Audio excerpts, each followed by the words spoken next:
This is a typical problem list. There's 25 items on it. They're in no particular order. You see that there are duplicates in here. It's just not all that helpful, and that's why people urge doctors to maintain the problem list. But how do you maintain it? What's important for one doctor may be different than what's important for another doctor. So one of the things we can do with the magical problem list is we can say, you know what? Do me a favor and automatically deduplicate and order the problem list for me based on my specialty.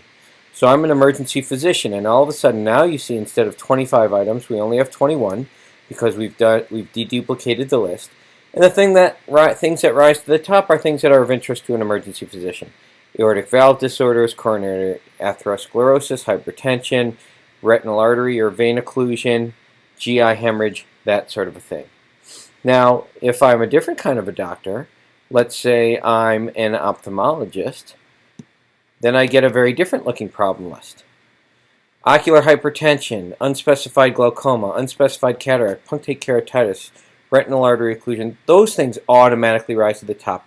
But it's not just things that relate to the eye, it's also things that are important to the eye, such as hypertension and diabetes.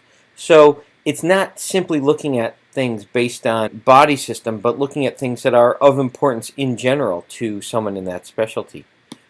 As another example, we can take a look at urology, and now what pops to the top are bladder neck obstruction, hyperplasia of the prostate, impotence of organic origin, and elevated PSA.